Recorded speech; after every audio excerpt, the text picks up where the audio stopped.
Key components of a headstand. Number one, push up. How do we train this? We train this with push up. So we have to do them correctly. And this key component is going to blend in with some of the others. But let's start here. Pushing up. So we have our base of support with either our hands in the crown of our head or our forearms in the crown of our head. And that is our foundation. We set that foundation. We root into the mat. But at the same time, we have to always be applying the dynamic interplay of opposing parts. So pushing against, resisting our fixed surface. This is a closed chain action because this surface remains fixed and we are resisting gravity. We're using it to set our foundation and create our base of support, but we're also resisting it. And with that resistance, that isometric action against our closed chain, fixed surface, will then transfer and reverberate up through our handstand all the way through our toes. So when you train that dynamic interplay of opposing forces, remember these two very important essential elements. Set your foundation and then work against it. In that way, we actually work with it. These things were always on a spectrum. They were never separate. We need that gravitational pull to keep us fixed, but we need to resist it to create that chain of events that will reverberate up and hold us upside down.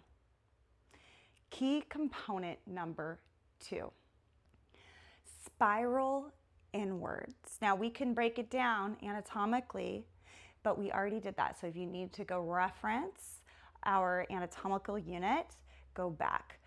What I want you to remember for this big picture, however, is this spiraling inwards. Remember, we're not a piece of paper. We're multi-dimensional. We are dynamic creatures. We have energy that we send outward. We have energy that we pull in. Think of it like the sun, this circular, dynamic, always moving, creating heat, creating energy, and all the way down to its core, right? And gathering and burning and churning all the way down to the core, to the center, but also sending its light outward, like those rays of the sun that sometimes we can see come through the clouds and hit certain parts of the ocean, water, land, ground. So we are the same, and you can think of it even like the solar plexus, right here at the center of our core, where we churn and create and all of this energy, and it can be sent outwards, but we also gather it and pull it inwards back to the center as well. And it's not flat, it's not a flat surface with just a front and just a back, but multi-dimensional. So we use this big picture idea to draw our energy in and spiral it inwards, always spiraling everything inwards so that at the core, at the root, at the center of our energy and our mass, we're all bringing it together.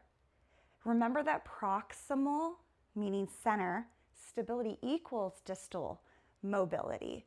And that stability at the center is what's going to allow us to stay stabilized and to transmit force outward, just like those rays of the sun. So even when you're thinking about your thighs, think about spiraling inwards.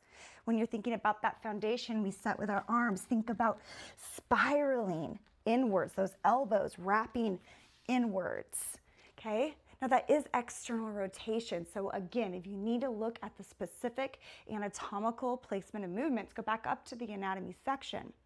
But for this big picture, just know that nothing splays out. So even though this is external rotation, it's still spiraling everything in towards the center so that all of that energy starts to meet up at that center axis, that center line, and the core, the center of it all, our center of mass. So spiraling inwards is our key component number 2. Key component number 3, again, all of these start to bleed together, are our locks, our bandhas. And the main ones we really want to focus on for our inversions and for our headstand are the Mula Bandha, our root lock. And think about that, the root lock, the base of support of our core, our cylinder of control. Notice that everything is multidimensional and dynamic and 3D. So the base of support of our cylinder of control is like an elevator that needs to come up and lift up to be a strong base of support. So you imagine it like a paper grocery bag holding all of the contents. And that base, if it gets soggy or it gets saggy, it's not going to hold it well. It might just break through and everything pours out the bottom. So we are going to make it a very strong and sturdy base of support. Take that elevator up to the first pelvic floor. And that's our first lock, our Mula Bandha. Now our second lock, appropriately our flying lock, our abdominal lock, is like a suction, aided when we go into an inversion from the weight of gravity pulling our organs up and under our rib cage. Now our skull and our rib cage protect our vital organs. Our vital organs need that protection all around them. So you have this big cage here, and when we go upside down, then the rest of our organs succumb to the weight of gravity. With our intention and help, we can suction lock them back. In this same way, we apply the airbag effect. The airbag effect goes hand in hand with that Uddiyana Bandha, our suction lock, our flying lock, our abdominal lock. The airbag effect is when you intentionally bring the organs, the contents of the low abdominal back, and in this case, up in that upside down way, so that it cushions the spine, particularly the low spine, the lumbar spine, which is incredibly mobile and needs that help from, and we'll talk about this too, that co-contraction and that pushing the organs back to airbag, protect, and cushion the low spine. It helps to stabilize the low spine, which helps us to get out of the teeter-totter effect, which we will talk about, and it helps to protect the low spine. So here we stabilize the low spine, connect it to the pelvis, make it more of a connection, less of that wavering and that teeter-tottering, and we suction back the contents of the low belly to protect the low spine. This also bleeds in too, but it still stays with this third component, this third key component, co-contraction and eccentric contraction. So let's break that down very simply. Co-contraction are when two muscles or more work together but separately to perform an action, or more often and more specifically, stabilization. They have to work together. One does not overpower the other. They meet in the middle, and in this case, to secure the contents within. When we talk about co-contraction to stabilize the pelvic region, an example of this is the glute max, which we know is a very powerful muscle, and the psoas, our main hip flexor, which we also know is a very valuable muscle. They co-contract the hip flexor, the psoas, moving this way against that pelvic bowl, the bone of the pelvis, and the glute max moving this way. They meet in the middle to secure, protect the contents within. And in this case, it's going to stabilize the pelvis and not in an overpowering way. Because like I said, the glute max is a very powerful muscle. So if it has more work going into this co-contraction than the psoas, it's going to force the pelvis forward, bringing our hips into extension like a back bend. This leaves the low spine vulnerable and triggers another one of this very powerful muscle's jobs, which is external rotation of the upper leg bone, the femur, in its hip socket, in its ball and socket. So then the femur starts to rotate outward. Now that goes against our key component number 2, spiraling inward. Okay? So that co-contraction, one cannot overpower the other. The point is to sandwich compress, to secure and stabilize and hold the contents within. The same thing happens with the low back, the quadratus lumborum right here, and your erector spinae, those long ropey muscles that run along each side of the spine, and our front layer of the abs, the rectus abdominis, the visual one, the six-pack we're always after. When these muscles, the back muscles and the rectus abdominis, the front superficial layer of the abdominal muscles co-contract, they meet in the middle, securing and stabilizing the spine and the contents within. One does not overpower the other, right? They meet in the middle. One does not overpower the other to secure and stabilize the contents within. This helps us to create this whole body stabilization and control that we can take upside down. Now the rectus abdominis, we're often talking about how we need to focus less on that most superficial layer and trying to get that six-pack, and how we need to look at the 3D elements of the core and the deep stabilizer of the core, the transverse abdominis. However, the rectus abdominis is the one I want to talk to you about that airbag effect and eccentric contraction, because the rectus abdominis connects at the pelvic bone down here and all the way up to the bottom of the rib cage up here.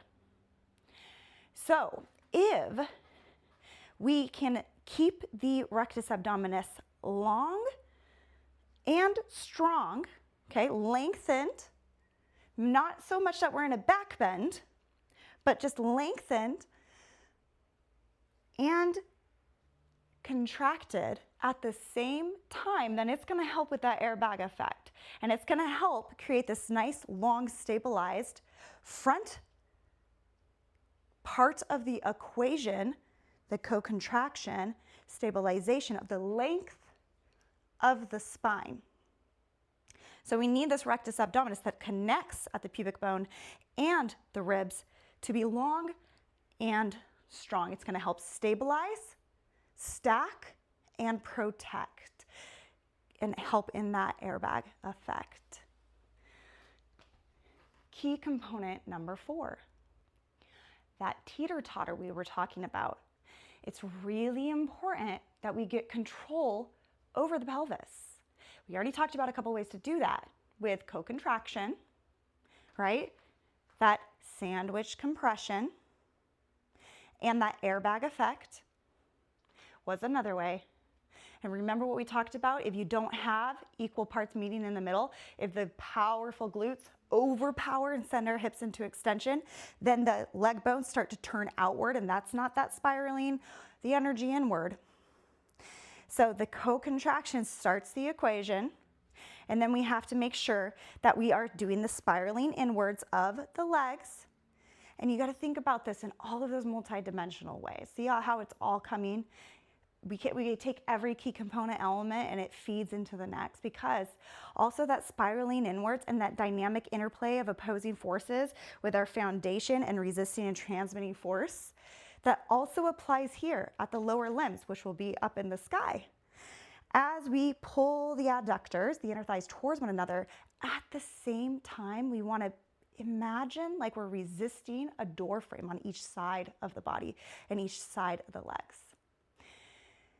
This dynamic interplay of opposing forces is going to keep everything stabilized in this plane of the body, the frontal plane. And then this co-contraction is going to keep everything stabilized in this plane of the body, the sagittal plane. And what we don't want to happen right here in the transverse plane is the teeter-tottering. So we need this opposing parts of pulling the thighs inward but resisting that door frame outward. We need this opposing parts, sandwich compression here. We need the locks, all part of the equation, to keep everything centered, spiraling inwards, drawing the energy inwards, creating that control through the center axis and the core center mass. Held in place with that rooted foundation, but the push up as we use that fixed surface and gravity and resist it to create force to go up through our inversion and out our toes. Key component number 5, the feet, the toes. Where does all the energy go? As we apply and set that foundation and create that strong base of support by thinking of it not as sinking in to the ground, but resisting and using the energy that we are grabbing through the roots and setting up the body and spiraling it all inward like this crazy transportation system that pulls, spirals, comes up and up and up. But where does the energy go? It has to go all the way up through the feet and out the toes. We're going to grab it from the ground. We're going to absorb it from the ground. We're going to keep it within our energetic force field, spiraling it in, keeping everything coming into the center in both directions. Remember the loops of alignment and how they work together, but in opposing directions at times, like the gears moving one another?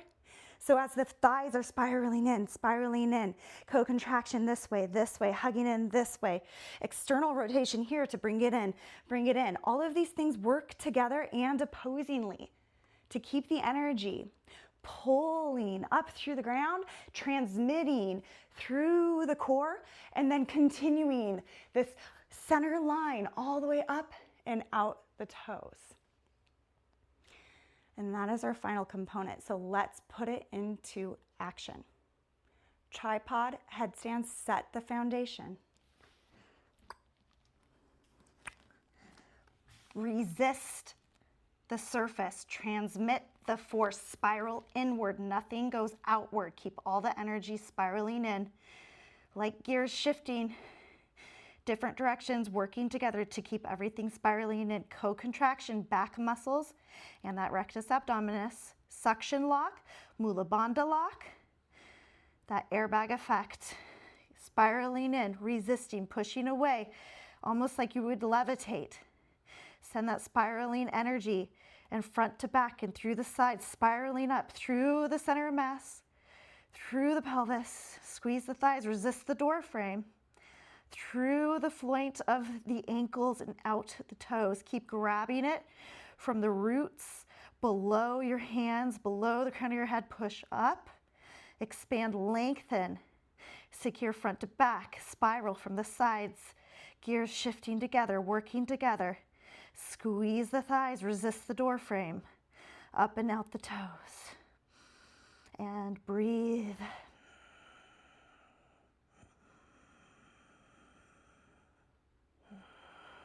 On that nice long inhale through the nose, pull the abdominal contents back towards the spine and up and under the rib cage. Feel the suction lock. On your exhale, remind yourself to co-contract psoas and the glutes. Inhale, suction lock, mula bandha also moves up. Exhale, co-contract, inner thigh squeeze, resist the door frame. Inhale, feel the levitation at the base of the support, hands and head as we draw the energy upwards through the roots below. Exhale, ground down, external rotation. Keep those elbows wrapping in towards the body. Don't let them splay out. Save energy to come down safely. You push up to lift out. Visualization representation of applying the key components to supported headstand.